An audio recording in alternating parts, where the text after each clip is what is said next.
All right, welcome back to the Movement Network. And today we're going to talk about Canelo Alvarez versus a guy that I don't think anybody under the sun has ever heard of. Maybe in his house. Who knows? Let me fix things up for you guys. It's the first time me going live, by the way. I'm in my home office.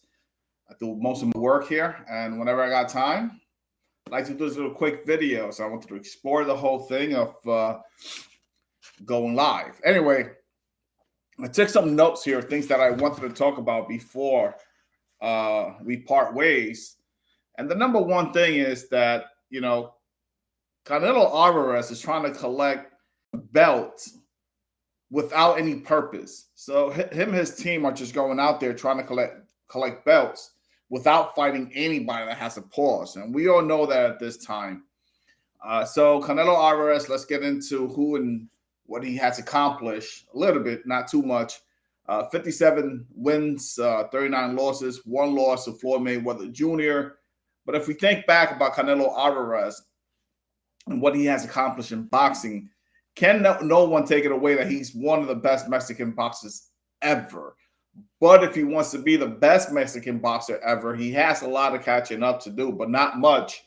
Simply because if you do look back to Julio Cesar Chavez Jr.'s record, there's a lot of BS fight in there. Don't forget, Julio Cesar Chavez fought a guy once he was a champion that had zero losses, zero fights, and most importantly, the guy was just debuting, and he went over and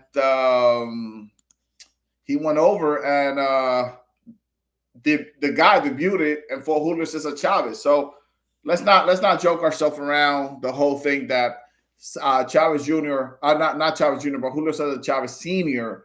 had a lot of padding in his record. But Canelo just this month ended up fighting Caleb Plant. I think it was a good fight. I did like the fight.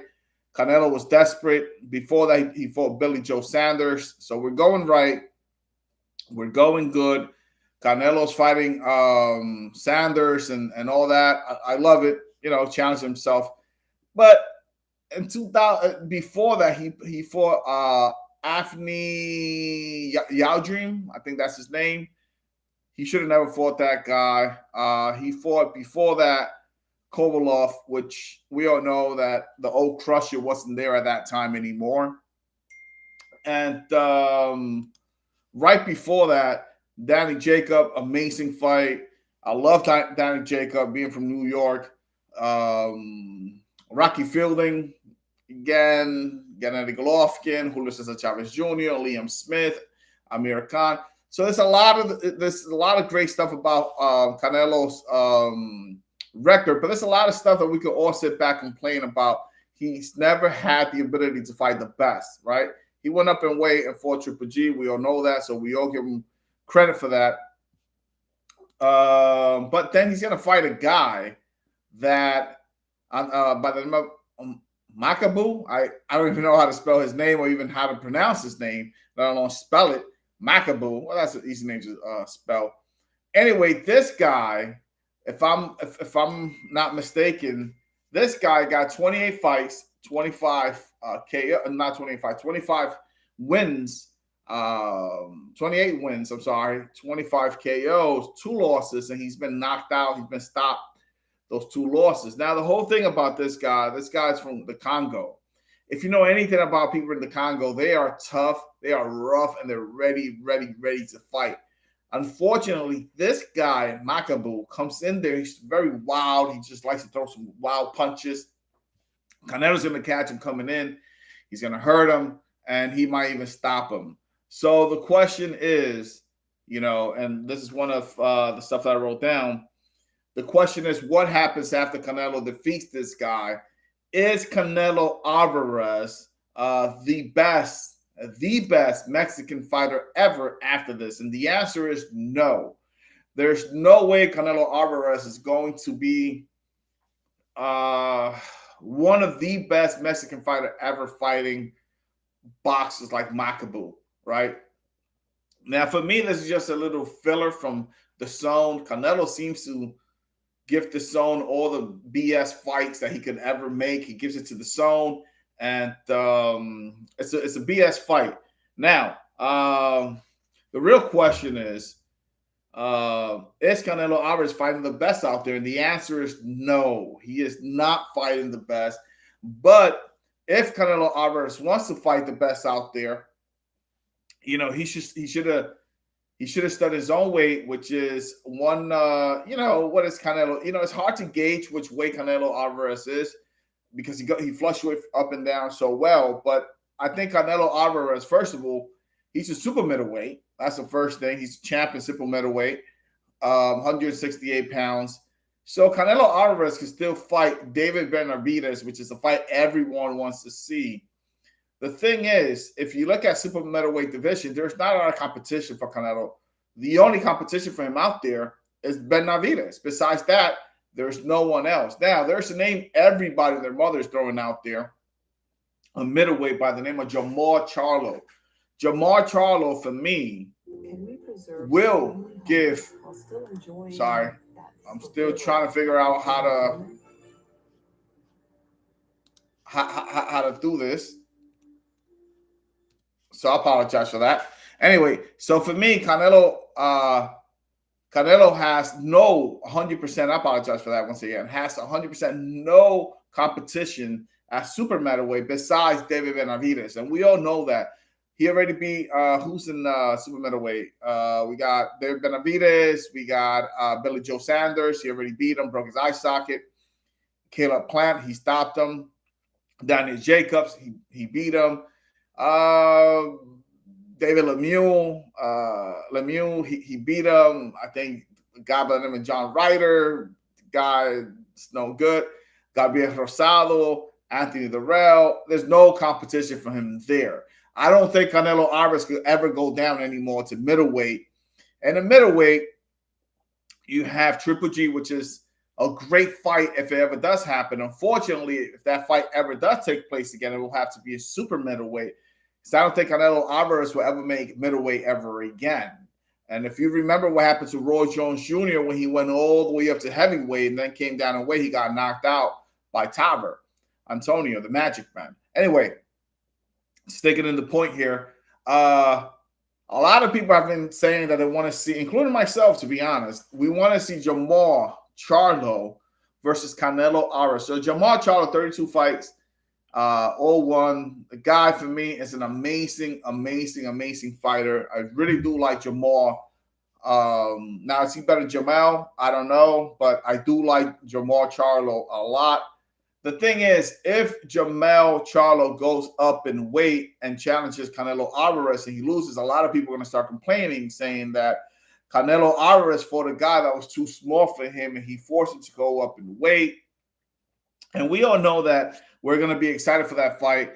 And if Canelo does knock him out or stop him TKO or either KO, that's going to be 100%. That's going to be the criticism of most of the boxing fans out there. You should have never forced the guy to go up in weight and blah, blah, blah, blah, blah. We know that's what's going to happen. Now, if we go up, I believe, to light heavyweight, 175 pounds, which is light heavyweight, we do have Arthur Better Beef there, which for me, that's a hell of a good fight. Now, Dimitri Bivol is the fight that a lot of people have been requesting, including myself. I would love to see the fight. Not as much as I would like to see the one with, what's his name, David Benavidez, but Dimitri Bivol will be an amazing fight.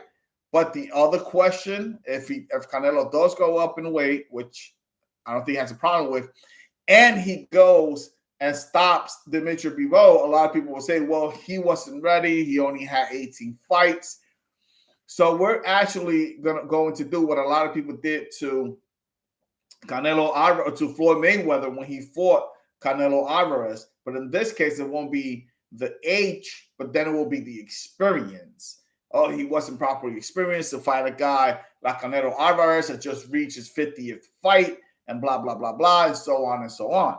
So what does Canelo do? He decides to go right ahead and fight a guy that is ranked, I believe, number 3 or 4 or maybe 5, and the cruiserweight, which is up to 200 pounds, which Canelo Alvarez already said that he'll be coming in at 100 180 pounds, 180 pounds, which is 5 pounds over the light heavyweight division. And he's going to fight a guy by the name of Lunga Makubi. What's his name? Lumba Makabu. So Lumba Makabu, if you guys have seen any of his fights, which I am going to post a video on, it's a guy that leaves a lot to be desired out of him. He does have a lot of heart, but unfortunately, he wings his punches too much. He's too open. He throws these kind of crazy shots, and he's gonna get caught with some crazy shot, and he's gonna go down. He's been stopped before twice, and there's a guy with 28 wins, 25 KOs. Again, 2 losses, and those 2 losses he's been stopped. And now he's been TKO twice. So he lost his first fight. And then in 2016, he ended up, it's just a guy that I don't see why Canelo will fight this guy, But then again, at the cruiserweight division, there's not a lot of competition out there. We all know that the cruiserweight division has always been weak. Which whoever requests from Canelo must be out of their freaking head. A heavyweight division, we can't ask, Canelo cannot go up to heavyweight, which is unlimited pounds. You can be 300 pounds, 400 pounds if you choose to be. He would be Butterbean, whoever remembers him. I used to like Butterbean. Not good boxer, but he was just entertaining as hell. Anyway, we cannot ask Canelo Alvarez to go all the way up to heavyweight. And we know that he's out there trying to be the best Mexican fighter in history. Unfortunately, he is just picking the weakest person in every division and just challenging that one guy and going against him. So, none of this thing, I'm looking through my notes here, none of this thing is going to make Canelo Alvarez the best boxer, either the best Mexican boxer in history. And collecting belts again and beating no one to mention, it's not going to do it. I don't think us boxing fans want Canelo to do a fight like this. But unfortunately, Canelo, he's a hell of a great fighter. And with that said, I want to get this out the way. I do not subscribe to the whole thing of, if they're Latino, I'm going to follow them. If they're Black, I'm going to follow them. If they're Caucasian, I'm going to follow them. If they Filipino, I'm going to follow them. I don't go by that. I go by, is he a fighter that I want to watch? Is he a fighter that interests me in, by the way he boxes, or either something? I don't follow. I don't subscribe to that. So Patrick, I will bet my house Canelo won't fight Usyk. Okay, if he does, he's getting sleep under 2 rounds. That's a great point. For me, that is a hell of a great point. First of all, thank you for commenting. I think Canelo team played this correctly, and they waited. I'm not going to say they waited until Alexander Usyk move up. By the way, 2021, one of my favorite fights was to see Alexander Usyk versus Anthony Joshua, a fight that I myself, by the way, got it wrong. I thought Anthony Joshua was going to put his weight, use his size against Alexander Usyk, but once again, he proved me wrong, and I am a huge fan. Now that I wasn't to begin with, but now I'm even a bigger fan of Usyk, Alexander Usyk, and his personality, by the way, is amazing. I love his personality, love his confidence, love his whole thing, and I love how the way he conducts himself. But yes, I agree with you. I do think that if Canelo Alvarez would ever, I don't want to use profanities, but would ever get in the square circle against Usyk, he will get stopped. But I don't know about the second round, but he'll definitely get stopped. Canelo keeps fighting trash fighters, and he will keep. So yes, that I agree with you. Canelo keeps on fighting trash fighters and will keep streaming. I agree with you 100%. Canelo Alvarez chooses his opponents very, very smart. He does. And I did go through most of the fighters that he's had fought. For example, last fight, Caleb Plant. He knew Caleb Plant. He goes by the name of Sweet Hands, but it could have easily been, Feather Hands, because he wasn't going to do anything for Canelo when it comes to power. Same thing goes for Billy Joe Sanders. Definitely Afni Yildirim. That was a fight that he just gave the zone just to. Who knows why? Callum Smith. I don't think Callum Smith had anything for him. I think Sergey Kovalev was already older. It wasn't the same crusher. Now, Danny Jacob, for me, was a fighter that I thought was going to give Canelo a bigger fight than what he did. And unfortunately, he did not. But I think Danny Jacob was weight drained. Then we go Rocky Fielding. Again, Triple G. I thought Triple G was going to win. Unfortunately, I was going for Triple G in the fight 1 and 2. And I stand my ground when I say this, that Triple G definitely won the first fight. Now, the second fight was a little closer, but it could have gone either way.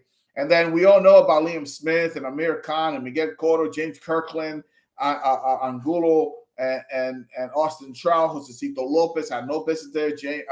Shane Mosley was already too old. Carmine Throne was a guy that was already shot. Alfonso Gomez, Ryan Rose, Matthew Hatton, never had anything for him. And Endu, what's his other name? Bardemir, on and on and on and on and on we go. Canelo has a history of doing this. Now, Canelo is going to definitely, I believe, 100% knock out this Makabu guy to the next millennium. But the question is, what comes after that? What comes after Canelo knocks out this Makabu fella, right?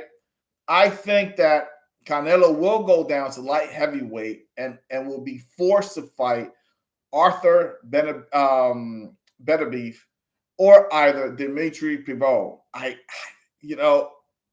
But again, Canelo will get criticized if he beats either one of them, saying that they did not have the proper ring experience. I want to hear from you guys. Let me know what you guys think.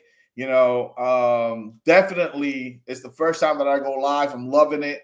It's one of those things that whenever one of my clients call out, they don't make it. I want to do these things a little more often. Thank you guys for being a part of this, and catch you guys in the next one. Peace.